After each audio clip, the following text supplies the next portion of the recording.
जनता ने क्या मोहब्बत किया पता है? दिल कांग्रेस को दिया, वोट बीजेपी को दे दिया।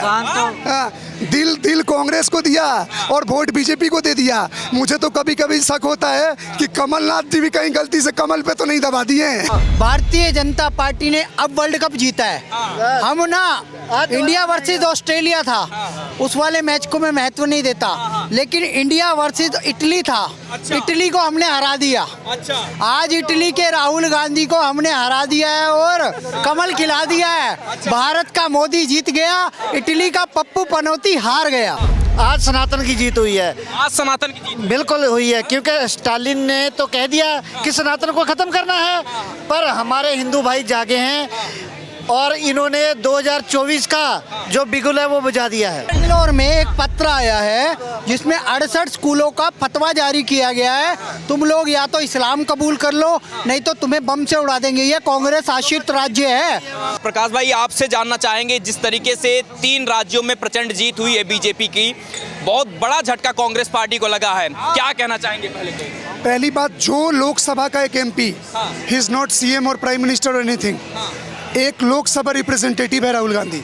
अगर उसने हमारे प्रधानमंत्री को पनौती बोला, अपशब्द बोला, तो आज ये इलेक्शन में जो रिकॉर्ड जीत साबित हुई है वो उसी को साबित करती है कि वही पनौती है सबसे बड़ा। क्यों? आप एक बात बताओ, अगर मेरा शब्द अगर किसी को बुरा लगता है तो आप सोचिए, किसी भरे मंच से आप देश के प्रधानमंत्री को बोल सकते हो, तो क्या जनता आपको नहीं बोल सकती है? 3 स्टेटों में आप खुद पनौती बने फिर रहे हो। कांग्रेस कार्यालय के बाहर में आप डब्बे ड्रम बजवा रहे हो और मिठाई के डब्बा बंटवा रहे हो। जब इलेक्शन का रिजल्ट देख रहे हो, हारने लगे तो डब्बा और वो अंदर घुसवा लिए। जहां 3 स्टेटों में ये लोग अब नया गेम खेल रहे हैं, EVM है। जहां जहां तुम जीत गए वहां स्वतः डेमोक्रेसी है, वहां न्याय मिल गया, इलेक्शन कमीशन अच्छा है, और जहां जहां तुम हार गए वहां EVM हैक हो गया। अबे यार, तो कांग्रेस में राजस्थान में किसकी सरकार थी? छत्तीसगढ़ में किसकी सरकार थी? तो तुम्हारे सरकारों में EVM कैसे हैक हो गया? अगर मध्य प्रदेश में बीजेपी जीतती है, EVM हैक समझ में आता है, तुम बोल रहे हो, तुम्हारे स्टेट के सरकारों में कैसे हो गई? तो फिर BRS बोलेगा कि कांग्रेस ने EVM हैक करवा लिया तेलंगाना में, तो फिर वो भी तो सही है।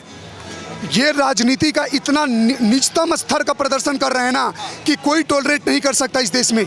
आए दिन तुम साले, मेरा शब्द खराब हो रहा है, तुम देश के प्रधानमंत्री को गाली दे देते हो और तुम सोचते हो कि तुम्हारे को जनता तुम्हें गाली नहीं देगी। आप खुले मंच पे गाली देते हो जिसको हम लोगों ने वोट दिया, तो यही तुम्हारा अपशब्द, तुम्हारा गाली देना, सनातन का मजाक बनाना, यही तुमको हरवाने का सबसे बड़ा कारण किया है। क्यों? क्योंकि जो जनता तुम्हें वोट दी, तुम्हें जिताई, वही जनता देख रही है और तुम्हें पटक रही है।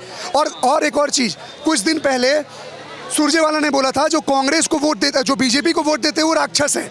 मतलब अभी जो उनके लोग बीजेपी को वोट दिए तो सारे राक्षस है। अबे अपने वोटर्स के तो सगे हो जाओ, वोटर्स के तो सगे हो जाओ। हिमाचल प्रदेश में सुक्खू जी क्या स्टेटमेंट पास करते हैं कि ये बीजेपी की हार नहीं हुई है, ये सनातन की हार हुई है। अबे यार, पार्टी विरोध में तुम रामकृष्ण को बांट रहे हो। क्या बीजेपी ने टेंडर ले रखा है कि राम जी मेरे हैं, कृष्ण जी मेरे हैं? तुम्हारे भी तो हो सकते हैं। आचार्य प्रमोद कृष्णन कांग्रेस के हैं, उन्होंने क्या बोला कि इनको सनातन का श्राप लगा है। तो एक चीज़ देखो, वो किसी पार्टी में होते हुए भी आपको कोस रहे हैं। क्यों? क्योंकि पार्टी का विचारधारा एक पार्टी को विरोध करने में अलग होता है, अपने इष्टों से प्यार करना, अपने भगवान के प्रति समर्पण दिखाना, वो एक अलग चीज़ हो गया। अगर आप इस देश में ये सोच रहे हो राम का, कृष्ण का, महादेव का अपमान करके मोदी, अमित शाह, राजनाथ सिंह का अपमान कर रहे हो, तो अपमान आप अपने परिवारिश का कर रहे हो, आप उनका अपमान नहीं कर रहे हो। लेकिन इस बार कई बार जो है प्रधानमंत्री नरेंद्र मोदी के बारे में बोला गया कि चौकीदार चोर है, पनौती जैसे शब्दों का उपयोग किया गया। क्या 2023 में जो है जनता ने इसका भरपूर जवाब दिया है क्या इस बार? अब सुनो, अब हुआ क्या है ना, मोदी जी का एक स्टेटमेंट बड़ा वायरल होता है कि लोग बोलते हैं मैं तो क्या लेकर आया था, खाली झोला लेकर आया था, झोला उठाऊंगा चले जाएंगे। हमें इतना वो आदमी पसंद आ गया ना, हम चाहते हैं जब तक वो मरे ना इस भूमि में, मरना तो सबको एक दिन है, तब तक हम हटने नहीं देंगे। और तुम्हारा झोला हम काट काट के रखेंगे, तुम्हें जाने ही नहीं देंगे, हमें जाने ही नहीं देंगे। तुम्हें दिक्कत है ना, हटा लो। अरे तुम्हें किसको खुश करना है? क्या हम किसी पार्टी फंडेड हैं? जनता वोट देती है, जनता को आप क्या इंप्रेस कर रहे हो? आज का सवाल आपका एक होना चाहिए, आप लोगों से ये मत पूछना कि मोदी जी के 5 काम गिनवा दो, मोदी जी के 10 काम मत पूछना। आज पूछो कि चुनाव से आपको क्या मिला, चुनाव से आप कितने संतुष्ट हो, चुनाव का क्या असर पड़ा। जो किया है वो दिख रहा है। राजस्थान का चुनाव जीत, कन्हैया लाल के परिवार को इंसाफ मिला। आए दिन बहू बेटियों देखो, अब लोग यहाँ मणिपुर में मत आना, क्यों? क्योंकि उस पर भी मुझे बहुत अच्छे से पता है, तो वो टॉपिक डिस्कस बाद में कर लेंगे। आए दिन बहू बेटियों का अपमान, जलाना से लेकर सब कुछ हो रहा था। मध्य प्रदेश में तो कंफर्म था, और छत्तीसगढ़ वो तो बोनस मिला, वो तो बोनस मिला, वो की उम्मीद भी नहीं थी। वो तो खुद भाजपा वालों को भी उम्मीद नहीं थी, तो वो तो 2 पे 1 गिफ्ट मिल गया। हाँ, लेकिन आप अगर जीते हो तेलंगाना, बीआरएस सरकार को हराए हो, हम आपके लिए एक अपशब्द नहीं बोल रहे हैं। आप चलाओ, आपने किसी का परिवार वार का अंत किया, आप चलाओ, लेकिन आप ये बोलोगे कि 3 स्टेटों में ईवीएम हैक हो गई और आप जहाँ जीते हो होता है वहाँ डेमोक्रेसी की जीत हो गई, तो भैया आप क्या जनता, यार अब जनता सबके हाथ में मोबाइल है, सबके हाथ में मोबाइल है, सब दिख रहे हैं और आपको सही से बताएंगे हम लोग, और बता दिए। और एक और चीज़, लोग आप जैसे मैं भी हो सकता पूछने वाले हो गए, मैं ज़्यादा उत्साहित में बोल दे रहा हूँ कि क्या ये 3 स्टेट जीतने से 24 का इलेक्शन का ये होता है? तो एक और बात बता दूँ, अगर ये 3 स्टेट नहीं भी जीतते ना, तब भी 24 इन्हीं का कंफर्म था। अब पूछो कैसे? बता दीजिए कैसे। हाँ, क्योंकि राजस्थान का एग्जाम्पल लो, राजस्थान में सरकार कांग्रेस की, लोकसभा सीट किसकी मेजोरिटी? आप समझो, स्टेट इलेक्शन की जो पॉलिटिक्स होती है, वो जो बेसिक जो लोकल पार्टियां होती हैं वो जीतती हैं टूटती हैं गठबंधन से। जब आदमी लोकसभा इलेक्शन के लिए लड़ता है ना, तो देखता है राष्ट्र का रिप्रेजेंटेटिव कौन है और उसके अपोनेंट में कौन है, तो वो देख के देते हैं। क्या हम राष्ट्र के अपोनेंट को ऐसा लें कि जो आए दिन एक प्रधानमंत्री को गाली दे रहा है उसको अपोनेंट माने? अरे तू प्रधानमंत्री को कुछ भी बोल, तू काम के बेसिस पे नीचा दिखा दे, तू कुछ भी अनसर्ट बोल, लेकिन तुम भरे मन से अपमान कर, अरे भाई हम वोटर्स हैं, हमने दिया है, तुम हमारा उनका अपमान करोगे, हम तुम्हारा अपमान करेंगे। और आज ये खुशी का माहौल है, 3 स्टेट तो ऐसे भी जीते। ठीक है, अगर आप शुक्र मनाओ, गलती से ये एक जीत जाते बीच वाले, यहाँ खड़ा होना मुश्किल कर देते लोगों का। क्या किया मोदी जी ने? ट्रेन बेच दिया, रेल बेच दिया, हवाई जहाज बेच दिया, मेरे घर से बच्चों का पैसा चुरा लिया, ये कर लिया।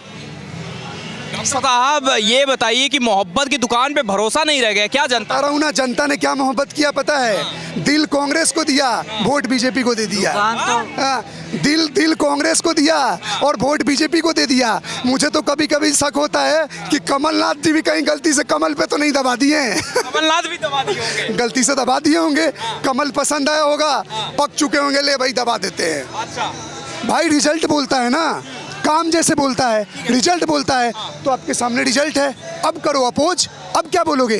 बीजेपी ये करवा ली, विधायक खरीद ली, ये कर ले, अब क्या बोलो? लेकिन आपसे ये जानना चाहेंगे, जिस तरीके से हिंदुत्व को जिस तरीके से गाली दिया गया पिछले दिनों, जो कमेंट किए गए, क्या लगता है कि उसका सबसे बड़ा ये जो है एक तरीके से रिजल्ट जो है बीजेपी के फेवर में दिखा है और इनके ना हित में रहा है? बिल्कुल। क्या ये लोग धर्म की राजनीति नहीं करते हैं? क्या कांग्रेस या दूसरी पार्टियां धर्म की राजनीति नहीं करती है? धर्म के नाम पे तभी तो आप मंदिरों में माथा टेक रहे हो, मस्जिदों में चादर चढ़ा रहे हो, चर्चों में जाके कैंडल जला रहे हो। और बीजेपी अगर धर्म की राजनीति की है तो मंदिर बना दी।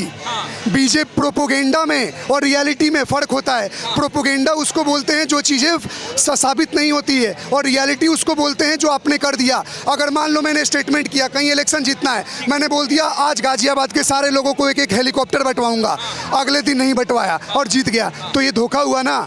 जैसे एग्जाम्पल देता हूँ, कर्नाटका में जब इनकी सरकार बनने वाली थी कांग्रेस की, तो इन्होंने बड़े बड़े वादे किए। लास्ट में वहाँ के सीएम का मैसेज आता है कि हमारे पास इतना फंड नहीं है कि हम 1 साल तक कोई नई पॉलिसीज या स्कीम चला पाएं। तो फिर आपने वादा क्यों किया? आप क्या बेवकूफ़ समझे हो जनता को? धर्म की राजनीति। आप लोग तो बड़ा काम की राजनीति कर रहे हो, सारे धर्म की रोटी सेकते हैं।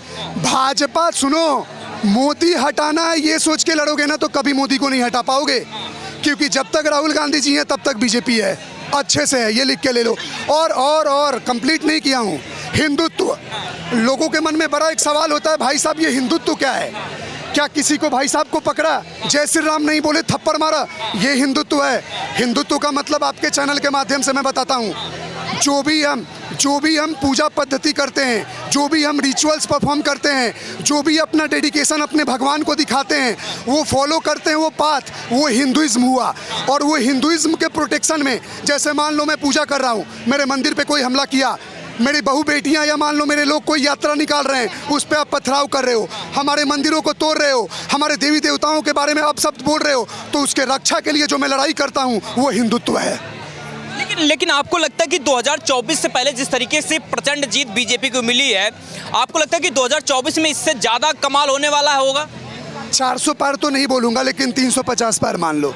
350 जी प्लस है, 350 प्लस है। राहुल गांधी इंडिया अलायंस अभी 6 दिसंबर को जो है बैठक भी कौन सा इंडिया अलायंस? 6 दिसंबर को बैठक करनी कौन सा बैठक? अखिलेश यादव बोलते फिर रहे हैं कि कांग्रेस को वोट मत देना। अब सुनो, एक और चीज क्लियर कर देता हूं। कांग्रेस ने ये तीनों स्टेट हारकर अपने पैर पे एक बहुत बड़ा कुल्हाड़ी मारा है। कैसे, मैं बताता हूं। अब जिन जिन स्टेटों में इनका अलायंस है, जब लोकसभा सीट का डिस्ट्रीब्यूशन होगा तो अब एक जगह में अगर 2-3 पार्टियां फैसला लेंगी कि हम इस जगह से किसको खड़ा कराएं, तो आपको क्या लगता है, क्या वहां सहमति बनेगी कि कांग्रेस को सीट दिया जाए? नहीं देंगे। वो बोलेंगे तुम्हारा जो पावर था ना वो दिख गया, वो अब अपने अपने कैंडिडेट को खड़ा करेंगे इनके खिलाफ में। तो इनका बहुत बुरे तरह से हारेंगे और ये सिमट के आने वाले टाइम में सिंगल डिजिट में आएंगे। ये करते रहे अपमान, ये करते रहे रामकृष्ण का अपमान, ये करते रहे प्रधानमंत्री का अपमान, जनता इनका अपमान करके इनको रोड पे लाएगी। तो सनातन का अपमान जो है भारी पड़ेगा, क्या लगता है इस बार? क्यों? आप मेरे राम को गाली दोगे, आप मेरे महादेव को गाली दोगे, आप मेरे मंदिर तोड़ने के बारी करोगे, हमारी बहू बेटियों के रैलियों में पत्थर चलाओगे और हम आपको सम्मान दे? क्यों सम्मान दे? आपको इतना हक कौन दिया? हम तो किसी दूसरे मजहब पे नहीं बोल रहे हैं। आप हमें कौन होते बोलने वाले?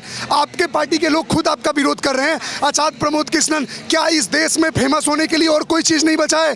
इस देश में फेमस होने के लिए आप सनातन का अपमान करके, जैसे स्वामी प्रसाद मौर्य हो गए, चाहे बिहार के चंद्रशेखर हो गए, चाहे वो ए राजा हो गया वहाँ का, ये सारे आए दिन टिप्पणी कर करके, टी राजा नहीं, ये राजा टी हाँ, तो ये लोग अपमान कर करके आप हम वोट बटोरना चाहते हो। सुनो, यही इनका अपमान करना था जो जनता देखी है और इनको वोट नहीं दी है। मुंह पे तो इनको बोल दिया है, रैलियों में तो चली गई है, लेकिन जाके बटन कमल का दबाई है। यही हुआ है। करो अपमान, मैं तो बोलता हूँ और करो, और करके तुम एक पार्टी विरोध में अपने इष्टों का अपमान करके तुम पार्टी का विरोध नहीं कर रहे हो, तुम अपने लिए गड्ढा खूंद रहे हो और आने वाले टाइम में और खूंदते रहेगा गड्ढा। अच्छा, सनातन का श्राप लगा है क्या? एक बार आप आइएगा, अब बताइए कि सनातन का श्राप लगा है क्या? जिस तरीके से आचार्य प्रमोद कृष्ण भी यही कह रहे हैं। प्रमोद कृष्णन जी ने सही कहा है। उदयनिधि स्टालिन जो कि घोर सनातन विरोधी करुणानिधि के पोते हैं, इन्होंने क्या एक सम्मेलन रखा, उसमें कहा गया कि डेंगू मलेरिया कोरोना की तरह सनातन इसे इरेडिकेट कर देना चाहिए। इरेडिकेट मतलब उन्मूलन। सर, आप एक धर्म का उन्मूलन कर दोगे? अरे भाई, करोड़ों लोग हैं उसको मानने वाले, पूरी दुनिया में सनातन माना जाता है। आयुर्वेद, आज आयुर्वेद पे भी डिबेट चल रही है। वेदों में से ही तो निकला है, सनातन का मूल अंश है सनातन धर्म का। आयुर्वेद हो गया, अब विमान शास्त्र हमारे भारद्वाज ऋषि जी ने लिखा। अरे तुम ज्ञान विज्ञान में सनातन की बात करो ना, तुम उसे कैसे डायरेक्ट उन्मूलन की बात कर सकते हो? मैं बता रहा हूँ, जिन्होंने भी ये बात करी उनको ट्रेलर देखने को मिल गया है। इंडिया अलायंस वालों, ये सेमीफाइनल है। मोदी जी ने जीत के दिखा दिए 3 हिंदी बेल्ट राज्य, और तेलंगाना में भी 9 सीटें भारतीय जनता पार्टी जीत गई हैं। टाइगर राजा सिंह जो सबसे बड़े हिंदूवादी नेता हैं, गोशा महल से जीत गए हैं, और इस समय हिंदुत्व का परचम लहराएगा। बागेश्वर धाम सरकार भी इनके साथ खड़े हुए हैं। आपको मैं एक बात बता दूं, राम राज्य का ये प्रत्यक्ष चुनाव था, अप्रत्यक्ष नहीं, प्रत्यक्ष। क्योंकि प्रभु श्री राम का मंदिर का विग्रह का जो प्राण प्रतिष्ठा की पूजा है 22 जनवरी 2024 को है, उसका एक ट्रेलर आपको दिखाया गया है। और जब बन जाएगा तब देखना क्या होगा। 400 पार 4000 किलोमीटर की जो भारत जोड़ो यात्रा, मोहब्बत की दुकान, जनता भरोसा नहीं कर पा रही है। भारत तोड़ो यात्रा थी, भारत तोड़ो। राहुल गांधी ने देश तोड़ने का काम किया है। कर्नाटक में जीत गए झूठ बोल के। कर्नाटक के किसान परेशान है, बिजली नहीं मिल रही। महिलाओं को जो 2000 देने की बात कही थी वो नहीं दिए जा रहे। 3000 डिप्लोमा को देने की बात की थी वो नहीं दिए जा रहे। और वहाँ पे ग्रेजुएट को देने की कही थी 1500 डिप्लोमा को 1500 और ग्रेजुएट को 3, वो नहीं दिए जा रहे। तो इनकी मोहम्मद की दुकान जो थी वो बंद हो गई है। कर्नाटक में 68 स्कूलों में धमकी दी है कि इस्लाम कबूल कर लो और नहीं तो हम बम से उड़ा देंगे। ये कांग्रेस की देन है। बेंगलोर में एक पत्र आया है जिसमें 68 स्कूलों का फतवा जारी किया गया है, तुम लोग या तो इस्लाम कबूल कर लो नहीं तो तुम्हें बम से उड़ा देंगे। ये कांग्रेस आश्रित राज्य है, कोई भी सिक्योरिटी नहीं, और उन्होंने मजबूरन स्कूल की छुट्टी करी, नहीं तो बम से उड़ जाएंगे बच्चे। वहाँ इस्लामिक आतंकवाद चरम पर है। केरल तक था, वहाँ भी पहुँच गया। कांग्रेस बढ़ावा दे रही है उसको। आतंकवाद को कांग्रेस बढ़ावा दे रही है। बढ़ावा दे रही है। इन्होंने किया क्या 70 सालों में? आज अगर इतनी प्रचंड जीत हुई है, ये मोदी जी के नेतृत्व में जीत हुई है। मोदी जी सनातन की जीत हुई है।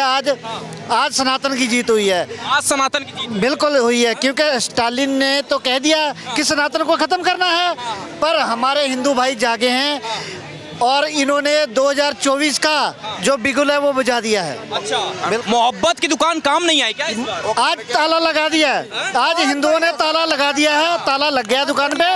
अगर ताला लग गया है और आगे भी अब तो ये बोरी बिस्तरा इकट्ठा करे अपना और ये नानी के घर चला जाए, टाइम से इटली चला जाए, नानी के पास चला जाए। एक बात मुझे कहनी है, भारतीय जनता पार्टी ने अब वर्ल्ड कप जीता है। हम ना इंडिया वर्सेस ऑस्ट्रेलिया था, उस वाले मैच को मैं महत्व नहीं देता, लेकिन इंडिया वर्सेस इटली था।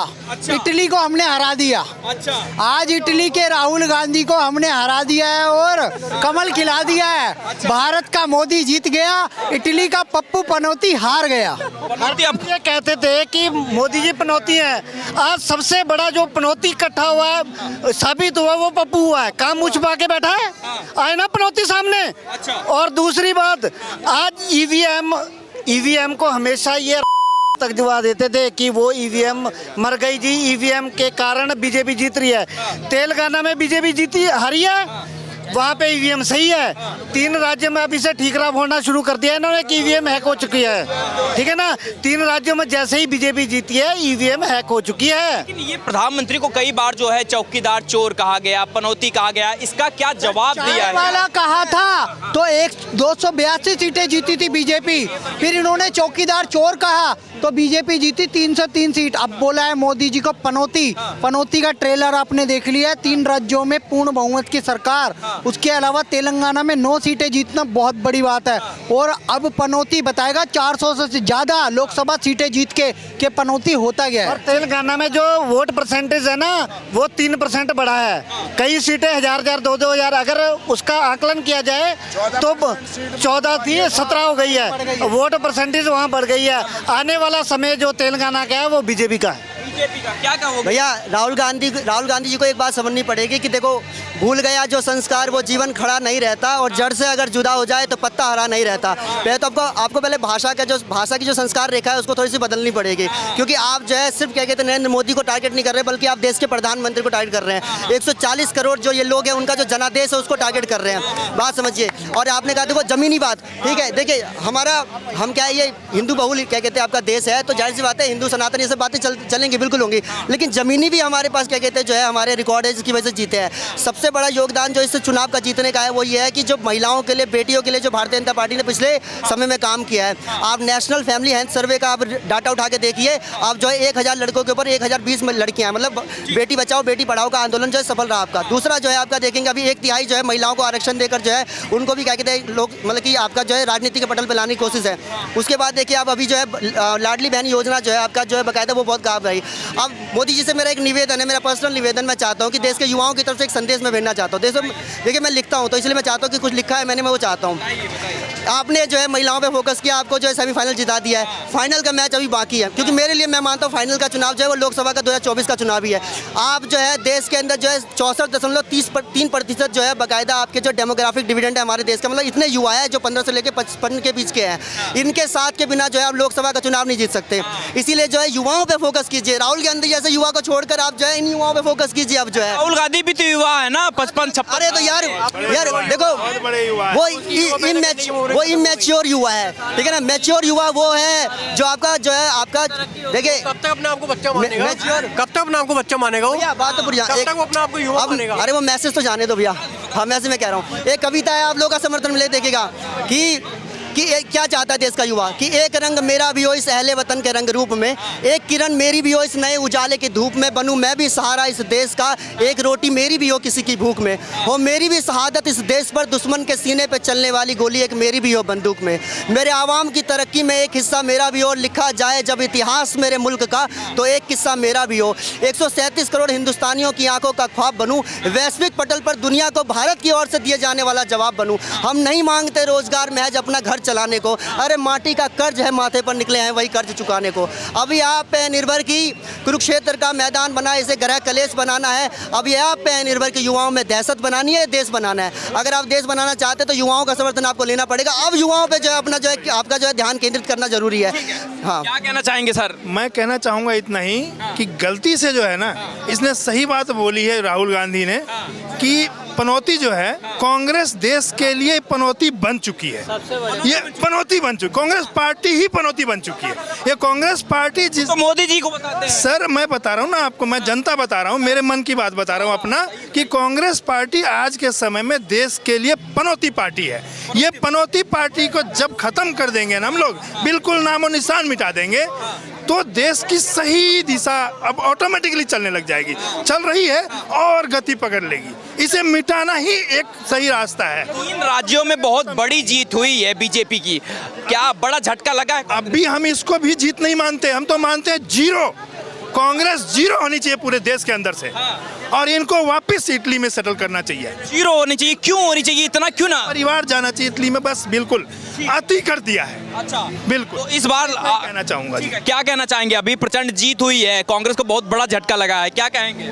पहले तो तीनों राज्यों की जनता को बहुत बहुत बधाई और धन्यवाद। अच्छा, हाँ जी, मोदी सरकार फिर से 2024 बिल्कुल आनी चाहिए। बिल्कुल ठीक है, क्या कहेंगे? चलिए, 2024 की राजनीति को लेकर क्या कुछ कह रहे हैं? जिस तरीके से 3 राज्यों में बीजेपी की प्रचंड जीत मिली है, वहीं कांग्रेस को बहुत बुरी तरीके से हार मिली है। उन सब पर जनता की क्या कुछ राय है, यही दिखाने की कोशिश हो रही है। कैमरे के पीछे हमारे सहयोगी जितेंद्र, मैं शिव शंकर उपाध्याय, धन्यवाद।